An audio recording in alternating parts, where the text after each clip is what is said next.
Bonjour à toi et bienvenue dans cette nouvelle transmission qui va t'aider à traverser les moments difficiles.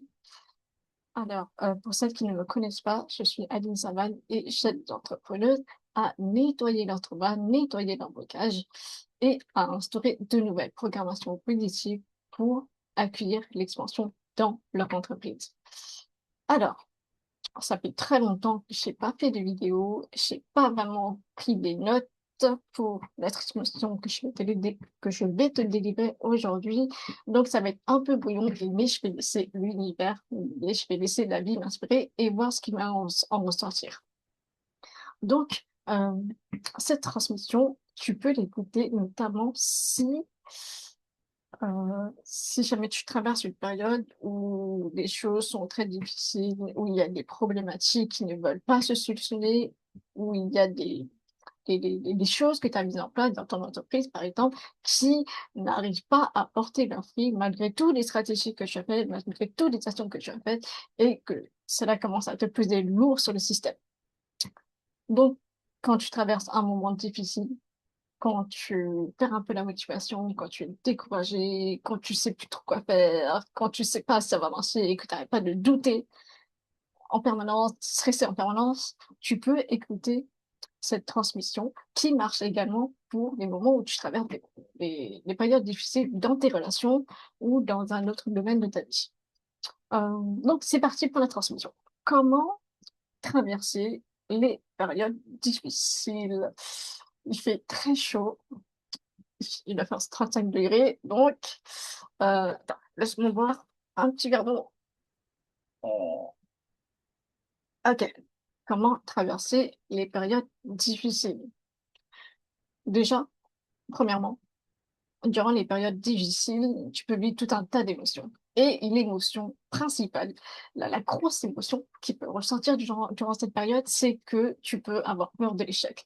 Donc, vu que généralement, je vais faire cette transmission pour les entrepreneurs, mais bien sûr, euh, tu peux, euh, tu peux l'utiliser également pour les autres sphères de ta vie.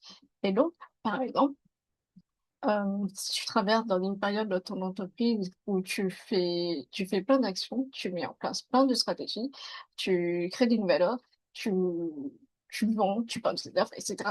Mais ça ne marche pas, il n'y a personne qui semble intéressé, il n'y a pas de vente qui se fait, et tu commences à ressentir tout un tas d'émotions, tout un tas de stress, notamment la peur de l'échec. Parce qu'en général, quand on traverse une période difficile, la grosse peur qui vient, c'est la peur de l'échec.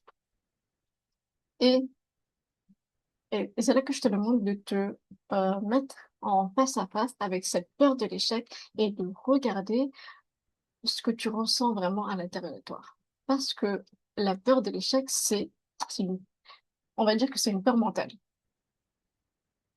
C'est là où c'est le plus intéressant de regarder, c'est de regarder les peurs qu'il y a derrière la peur de l'échec. Donc, imaginons que si jamais tu échouais dans ton entreprise. Donc, si par exemple ton entreprise devait fermer et que tu devais retourner en travail salarié ou autre, je sais pas quoi, donc qu'est-ce qui se passerait? Qu'est-ce que tu ressentirais? En général, lorsqu'une personne a la peur de l'échec, c'est parce que derrière la peur de l'échec, elle a peur de ressentir de la honte. Genre, elle a échoué, donc elle ressent de la honte parce qu'elle a échoué. Parce qu'elle a tout fait pour que ça marche et ça marche pas. Donc, tu peux ressentir de la honte et tu peux aussi ressentir la peur que ton entourage te juge. Mais une fois que tu auras fait la paix avec ces émotions derrière la peur de l'échec, c'est là que la peur de l'échec, elle va s'apaiser d'elle-même. Parce que tu ressentiras au fond de toi que peu importe les émotions que tu traverseras après l'échec, tu sauras tu sauras être là pour toi et tu sauras également te remettre sur tes pieds. Tu sauras également avancer à nouveau dans ta vie. Donc, quand tu auras fait la paix avec la honte, avec le jugement, avec les critiques, c'est-à-dire lorsque tu te sentiras OK avec le fait de OK, là j'ai honte, j'ai échoué dans mon truc, j'ai honte. Quand tu auras fait la paix avec ça, c'est OK d'avoir honte, bah, tu verras que la peur de l'échec, elle va s'apaiser parce que tu n'auras plus peur des émotions qu'il y a derrière. Tu n'auras plus peur de ressentir de la honte parce que tu sais que de toute manière, tu vas survivre à cette honte, ça va s'apaiser et tu vas passer à autre chose. Pareil pour le jugement. Tu vas peut-être te juger toi-même. Peut-être qu'il y a des gens qui vont dire: «Ah, elle a encore échoué dans son projet professionnel, elle a encore échoué dans ses relations» et cetera et cetera. Une fois que tu seras d'accord avec ça, que tu seras d'accord avec le fait que oui, peut-être que toi ou les autres pourraient te juger, eh ben, tu diras: «OK, les gens me jugent, je me juge et OK, c'est c'est OK avec ça. Je suis d'accord avec ça, je suis d'accord pour traverser cela». Eh ben, là, la peur de l'échec va également s'apaiser. D'ailleurs, si tu as peur que les gens te jugent, si tu as peur d'avoir honte parce que tu as échoué et que la personne te perçoit différemment parce que tu as échoué, et ben, en général, c'est pas les autres qui vont te faire ressentir de la honte, c'est pas les autres qui vont te juger, c'est surtout toi, en fait, parce que tu projettes tes peurs, tes craintes sur les autres. «Ah, si j'échoue dans mon entreprise, machin, elle va croire que je vaux moins que lui, que je suis pas capable» et cetera et cetera. Et donc ce sont toutes ces projections qui font que en fait, c'est toi qui es en train de te juger toi-même, en fait. C'est très important également, justement, d'apprendre d'être bienveillante envers toi-même. Lorsque tu sais que, de toute manière, tu t'aimeras et tu te soutiendras, peu importe les émotions que tu ressens de la honte envers toi-même, que tu ressens le jugement envers toi-même, quand tu sais que tu es là pour toi, tu te dis que c'est OK, je peux traverser toutes ces émotions, enfin, que de toute manière, je serai là pour me soutenir, je serai là pour m'aimer, peu importe ce que je traverse. Ces émotions vont s'apaiser et la peur de l'échec va s'apaiser également. Ce qui fait que quand tu vas traverser des périodes difficiles, et ben, cette peur de l'échec sera moins présente. Et donc, la période difficile sera justement plus facile à traverser parce que tu ne seras pas là à te juger ou à te paralyser ou à te stresser à cause de la peur d'échec. J'espère que c'était clair. Comme je l'ai dit, je n'ai pas pris de notes pour te faire cette transmission, donc ça peut être un peu brouillon. Mais j'aime bien justement le fait de ne pas prendre des notes pour mes transmissions, comme ça je peux laisser, l'inspiration de mon âme de délivrer tout ce qu'il y a à délivrer. Hem, donc ça, c'était le 1er point, regarder les émotions derrière la peur de l'échec et ensuite le deuxième point, c'est d'apprendre à lâcher prise sur le contrôle. Parce qu'en général, quand tu es en train de vivre une période difficile, tu vas vou ton mental et ton humain va vouloir contrôler. Il faut que je garde le contrôle. Il faut que je trouve une solution. Il faut que je fasse ça, ça, ça, ça, ça, afin que les choses reviennent dans l'ordre. Sauf que des fois sauf que des fois, c'est pas contrôlable, en fait. On peut pas contrôler lorsque les clients vont acheter chez nous ou pas. On va pas contrôler quand les clients qui a signé ton contrat et à qui tu as déjà délivré ton travail, quand cette personne va te verser le paiement. On peut pas savoir tout ça. On peut pas contrôler les gens. On peut pas contrôler nos clients. On peut pas contrôler notre communauté. On peut pas contrôler quand est-ce qu'on recevra les ventes et pour quelle offre et à quel moment et de la part de quelle personne. Et donc, c'est pour ça qu'il est important de lâcher prise sur le contrôle et d'arrêter de vouloir que les choses se passent de cette manière. Genre, par exemple, si tu es en train de lancer une nouvelle offre et que tu vois qu'il n'y a pas beaucoup de clients qui ont acheté alors que c'est bientôt la fin du lancement, ton mental humain va vouloir se dire: «OK, il faut absolument que je trouve une solution pour avoir des clients sur cette nouvelle offre. Il faut absolument que les gens grosses, il faut absolument que je reçoive des clients sur cette offre-là et pas sur les autres offres». Sauf que tu peux pas contrôler, hem, ce que les personnes vont acheter. Donc pour moi, par exemple, ça m'arrive souvent que quand je fais les lancements, les gens n'achètent pas cette offre-là, mais achètent une autre offre à côté dont je n'ai même pas parlé durant le lancement. Je sais pas comment ça se passe, mais cela se passe. Et donc, dans les moments difficiles, apprends à lâcher le contrôle, et notamment le contrôle sur les résultats que tu aimerais avoir. Et toujours garder en tête que l'univers va justement t'envoyer exactement ce dont tu as besoin et ce dont qui te convient le mieux. Imaginons par exemple que, oh, tiens, euh, je vais te partager une anecdote. Récemment, il y a eu une personne qui m'a contacté pour créer un site web. Donc oui, en plus de faire des activations énergétiques, des lectures humaines directes, je crée également des sites web. Et donc, il y a une personne qui m'a contacté pour créer un site web. Elle me pose des questions, je lui réponds par mail et je lui fais plusieurs devis. Miracle, elle a accepté le plus grand devis. Donc j'étais super contente. Et à partir de ce moment-là, je me suis dit, OK, l'univers va me faire travailler à cette personne. On va signer un contrat ensemble. Si cette personne est, est, est un bon client, si je vais prendre plaisir à créer et à travailler sur ce projet avec cette personne. Et étrangement, la personne, bien qu'elle était d'accord avec le devis, ne m'a plus jamais de nouvelles. M'a jamais reçu de nouvelles réponses de sa part, même avec une relance. Et non, mais je me dis que, OK, euh, mon mental humain voulait contrôler ça. Et je voulais absolument que la personne signe ce contrat avec moi parce que bah, tout est en ordre. Elle a le budget, je peux travailler dessus, ça a l'air génial. Mais non, elle n'a pas signé le contrat. Je n'ai même pas encore pu lui envoyer un contrat.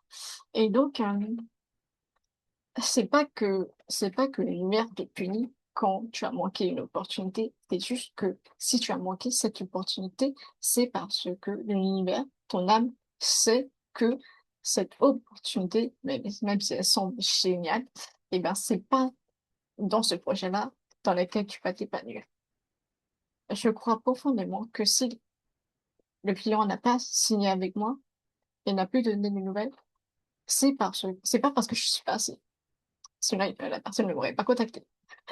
C'est parce que, euh, c'est parce que, au fond, je me serais pas épanouie dans ce projet, ou peut-être qu'il y aurait eu des problématiques, peut-être que la personne euh, était un mauvais payeur, je sais pas, mais en tout cas, ça aurait pas été bon pour moi, et c'est pour ça que la vie, l'univers, a fait en sorte que je ne signe pas avec ce client. Et donc, quand tu vis euh, quand tu traverses les difficultés et que tu veux absolument contrôler les choses, tu veux absolument que ça se passe comme ça, qu'il ait ce résultat-là, apprends à lâcher prise parce que l'univers te guide exactement, te donne exactement ce qui est le meilleur pour toi. Tu peux pas manquer d'opportunités, en fait. Tu peux pas, s'il n'y a pas des résultats dans ce truc-là, c'est parce que ce truc-là n'est pas le meilleur pour toi. Donc peut-être que, par exemple, si tu es en train de faire un lancement, t'as pas beaucoup de clientes, voire tu as zéro vente sur ce lancement, c'est pas parce que cette offre est pas terrible. Elle est géniale. Elle est géniale. Ton offre est géniale. C'est juste que, c'est probablement juste que, euh, il fallait que cette offre échoue pour que quelques jours plus tard, tu puisses recevoir l'intuition de créer une nouvelle offre encore plus aimée, encore plus plaisante et qui résonne encore plus avec ta communauté et que c'est justement cette prochaine offre qui, justement, elle va attirer plusieurs ventes. Et avec des clientes super satisfaites qui te feront de super retours et avec qui tu délivreras de superbes transformations. Et c'est pareil si tu n'es pas entrepreneuse, mais salariée, que tu recherches un job. Si jamais tu as passé un entretien et que tu n'as pas été pris, c'est pas parce que tu n'étais pas assez, mais c'est parce que il est probable que ce métier, ce poste n'est pas fait pour toi, mais que le prochain poste qui va venir sera exactement ce qui résonne avec ton âme. Et c'est pareil en amour, c'est pareil dans les relations. Si par exemple tu, tu, tu, si par exemple ta relation de couple est un peu en mode chaotique en ce moment et que tu veux absolument trouver une solution pour que vous restiez ensemble et que vous soyez heureux jusqu'à la fin des temps, mais bien sûr, c'est pas quelque chose que l'on contrôle. Donc, apprends à lâcher prise parce que si cette relation ne fonctionne pas, c'est que la prochaine relation qui viendra dans ta vie sera la relation qui te fera sentir encore plus épanoui, encore plus compris, encore plus. encore plus aimée, encore plus plaisante, encore plus harmonieuse, etc., etc. Donc voilà, lâcher prise sur le contrôle et tu verras que tu te sentiras plus en paix à traverser les difficultés que ton âme te fait traverser en ce moment. Troisième et dernier point, te laisser l'espace d'accueillir l'intuition. Parce que oui, quand on est dans le contrôle, il y a le masculin qui, lié à notre mental ego humain, va chercher à contrôler les choses, va chercher à faire cette action-là, va chercher à calculer, à planifier pour faire en sorte d'obtenir ce résultat. Mais comme je l'ai dit, parfois ce que tu veux n'est pas forcément ce qui est le plus aligné à toi et l'univers a probablement de meilleures solutions pour toi. Mais si tu restes fixé sur cette stratégie, cette action, tu peux pas recevoir les autres solutions qui existent, les autres possibilités qui existent et que ton âme peut voir, mais que ton mental ego humain ne voit pas. En fait, tu peux pas voir ce que tu ne vois pas. Tu peux pas savoir ce que tu ne sais pas. Mais ton âme, lui, qui est connecté à l'univers,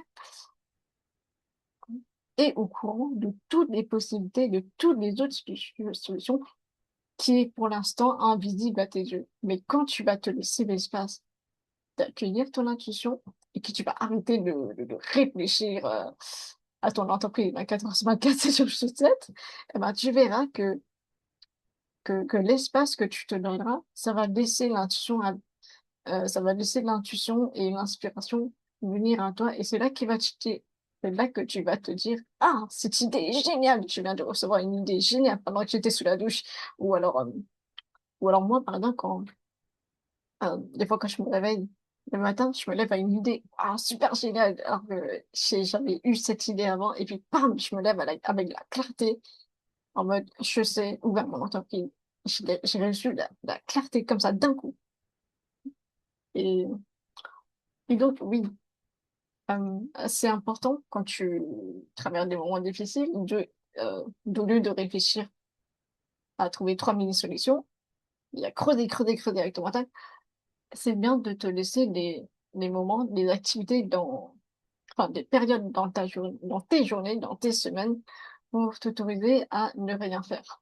Pour t'autoriser à faire des activités yin, féminines, c'est-à-dire des activités qui vont te relaxer, qui vont réveiller ta créativité.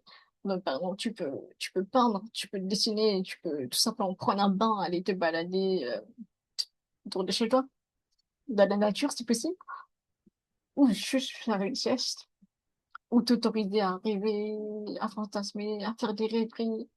Et de là, quand tu autorises ton mental à lâcher prise et à arrêter de réfléchir, il est possible que durant ces moments-là, ton âme va prendre le relais et t'envoyer exactement la solution que tu ne trouvais pas, que ton mental ne trouvait pas parce qu'il était focalisé sur le tout petit point là, alors que ton âme, lui, il voit tout le grand truc, il voit toute la vision et donc il voit toutes les solutions, toutes les infinies possibilités qu'il y a autour et pas juste le tout petit point sur lequel le mental est en train de se concentrer.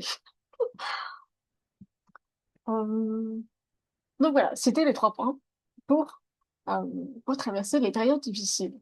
Un, observer les peurs qu'il y a derrière la peur de l'échec et si possible nettoyer avec des outils énergétiques si tu en ressens le besoin. Deux, lâcher prise sur le contrôle. Trois, te laisser l'espace d'accueillir l'intuition et l'inspiration.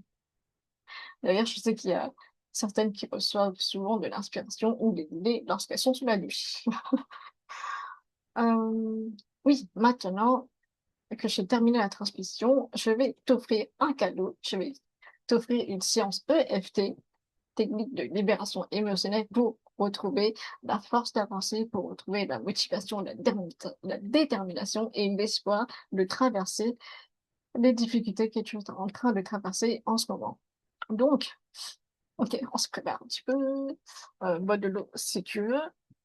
On... Oh purée, c'est chaud. Donc, ok, on commence par prendre de grandes inspirations. Mm. Hop, la technique de l'EFT, je vais répéter les phrases en tapotant sur certaines parties de mon corps et de mon visage, et tu vas le faire avec moi. Donc, c'est parti. On va commencer à tapoter sur le point carré. Et on répète la phrase avec moi, dans ta tête ou à l'oral, si tu préfères.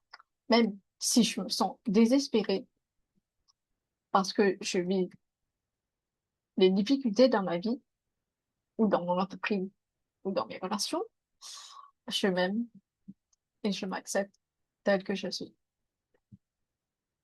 Même si je me sens désespérée et que j'ai perdu la motivation depuis longtemps, parce que rien ne semble marcher, je m'aime et m'honore profondément telle que je suis. Même si je me sens un peu perdue et que je me sens comme si j'avançais dans le noir, j'ai plus d'espoir, j'ai plus de courage, j'ai plus rien en fait, je ressens plus rien, j'en ai marre. Je m'aime, je m'honore et je m'accepte pleinement telle que je suis. Respire un bon coup. Et en fait, durant cette sensibilité, tu peux modifier les phrases que je prononce pour faire en sorte que ça corresponde à ce que tu ressens et à ce que tu vis. Maintenant, on t'appelle ici, au bout des sourcils. J'ai l'impression d'avancer dans le noir. Coin de l'œil, sans savoir où je vais, ni si j'ai pris le bon chemin. En dessous de l'œil, beaucoup de choses sont floues en moi et autour de moi. Sous le nez, il y a des moments où je me sens perdue et où je me sens désespérée. Il n'y a plus rien qui va. Ouf. Menton, je traverse des périodes où je ne ressens plus aucune motivation, ni aucun espoir. J'ai l'impression d'être au bout du rouleau. Sous la clavicule, c'est difficile. C'est tellement dur, purée. J'en ai marre. 10 centimètres en dessous des aisselles, ça fait mal. Je me sens, je me sens abandonnée par la vie. Sur la tête, j'ai fait beaucoup d'efforts pour me sortir, pour me sortir de cette situation et avancer. Et pourtant, j'ai l'impression de revenir au point de départ. J'ai même pas la sensation d'avoir avancé, en fait. J'ai l'impression d'avoir reculé, même. C'est comme si je tournais dans une boucle sans fin. C'est comme si je traversais un tunnel et qu'il n'y avait pas de porte de sortie. Ah, je suis fatiguée. Je suis lasse de me questionner et de douter de mes choix.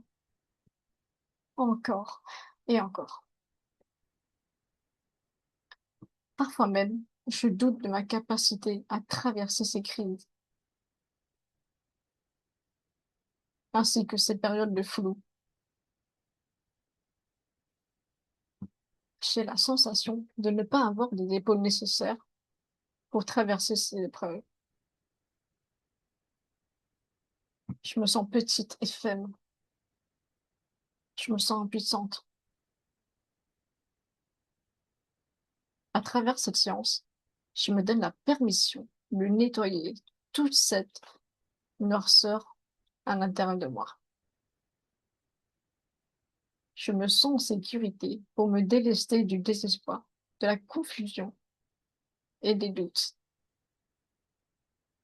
Je me libère de tout ce qui me pèse à travers toutes mes cellules et dans tout mon être. Je m'en libère à travers tous mes chakras, dans toutes les parties de mon corps.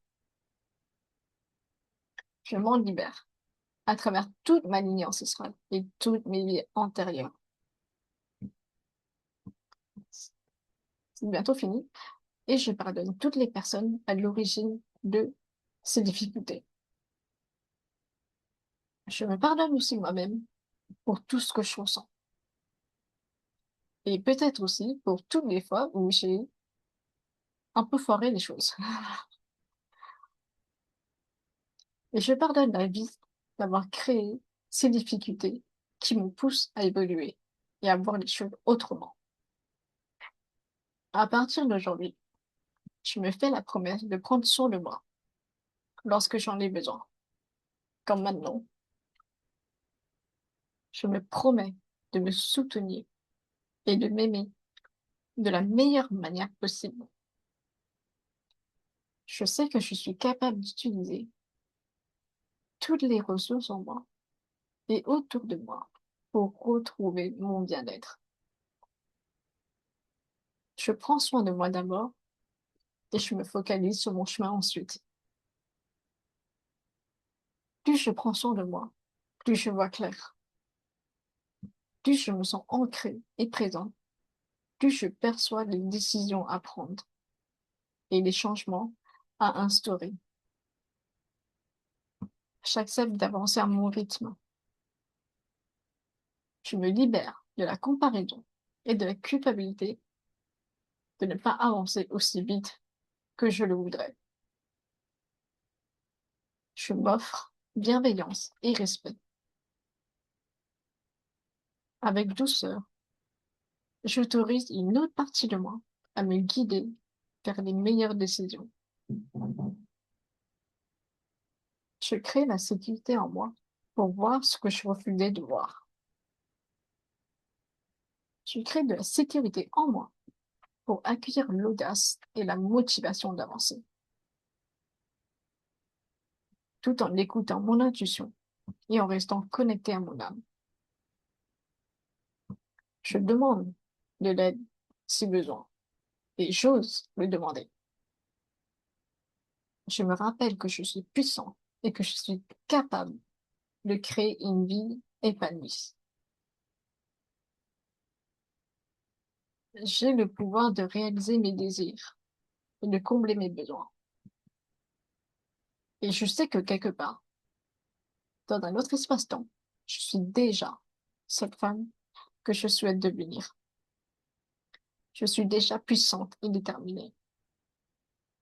Je suis déjà en paix et dans la réussite. Et je m'autorise à incarner cette nouvelle identité qui a déjà toutes les réponses et solutions. C'est bientôt fini. Je suis guidée par mon âme en permanence. Je m'autorise à l'écouter. Je m'autorise à avancer avec confiance que ma vision me rejoindra au bon moment. Je me remercie pour tout ce que j'ai réussi à faire jusqu'à maintenant. Je me pardonne pour les actes manqués et pour les décisions que je n'ai pas eu le courage de prendre. Je décide de me faire confiance pour la suite de mon aventure. Je sais que les choses ne se terminent pas là et que le meilleur est à venir. J'ai confiance que la vie me réserve de merveilleuses opportunités et de merveilleuses expériences. Inspire, expire, inspire, expire. Ouh, chou. Là aussi, tu peux boire de l'eau. J'ai plus d'eau. Ah si, il me reste quelques minutes. Hum, Tu peux t'étirer, tu peux secouer un petit peu. Ouf. J'espère que cette séance EFT t'a fait beaucoup de bien. Si jamais tu as envie de découvrir d'autres séances EFT, je t'invite à regarder les autres vidéos de ma chaîne YouTube parce que j'ai fait d'autres transmissions et d'autres séances EFT également. Et bien sûr, si jamais tu sens que tu as besoin d'une présence bienveillante et d'une activatrice de lumière avec qui débloquer les résistances, nettoyer les blocages, transmuter les traumas et les croyances limitantes pour que tu puisses enfin avancer et que tu puisses enfin accueillir l'expansion, la prospérité, l'abondance dans ton entreprise ou ailleurs, je t'invite à consulter mes sessions d'activation énergétique qui est actuellement en lancement. Et en fait, ce qu'on va faire, les séances d'activation énergétique, ce sont des séances que l'on fait ensemble en Zoom, sur l'application Zoom. Et je vais te guider avec des pratiques énergétiques et on va nettoyer euh, tous ces blocages, tous ces traumas, tous ces résistances, toute cette lourdeur qu'il y a dans ton aura, dans ton champ énergétique. On va nettoyer tout ça ensemble. Et donc, tu n'auras pas, contrairement au programme en ligne, euh, tu vas pas procrastiner et tu vas pas te dire oui, je vais faire ça plus tard. Non, tu vas le faire avec moi en direct et je vais pas te lâcher une semaine, on va le faire ensemble. Et en fait, cette activation énergétique, elle va se dérouler de cette manière. C'est-à-dire il y aura deux parties. La première partie, c'est qu'on va échanger ensemble par vocaux sur l'application Telegram. Et ces échanges vont nous permettre euh, on va pouvoir, tu vas pouvoir me dire quels sont tes blocages, on va voir ensemble, je vais te donner des guidons, du mentorat, des exercices pratiques, etc. Et ces vocaux vont nous permettre de déterminer quelles sont les choses qu'il y aura à nettoyer pour la séance d'activation énergétique qui se déroule dans la deuxième partie. Et donc, hop, premier, on va échanger en vocaux. Et deuxième, il y aura la session énergétique qui va faire 1 heure. Et ensuite, on va à nouveau échanger en vocaux de la même façon qu'au début. On va continuer à explorer quels sont les blocages, quels sont les traumas à nettoyer, etc. afin que tu puisses justement grandir et avancer. Et une fois qu'on aura déterminé tout ce qu'il y aura à nettoyer, encore une fois, c'est ce qu'on va faire dans la deuxième session énergétique de 1 heure. Donc, en gros, tu auras droit à 2 heures de séance énergétique, d'activation énergétique. On va nettoyer tout ça pour accueillir plus de fluidité, plus de confiance en soi, plus d'estime de soi. Ça, c'est super important. Afin que tu puisses avancer dans ton vie, afin que tu puisses euh, réaliser tes projets, lancer cette nouvelle offre, arrêter de procrastiner. Je sais que parmi vous, il y avait certaines qui m'ont dit qu'elles n'arrêtaient pas de procrastiner. Donc voilà, on va donner un coup de boost à tout ça et tu vas pouvoir devenir justement cette entrepreneuse puissante, cette entrepreneuse qui prend les bonnes décisions pour son entreprise, pour sa vie et qui s'autorise à recevoir des clients, recevoir l'argent, recevoir les opportunités, recevoir la visibilité, etc., etc. Donc si ça te parle, je te laisse consulter le lien dans la description. Je te souhaite une très belle transformation et je te dis à très bientôt.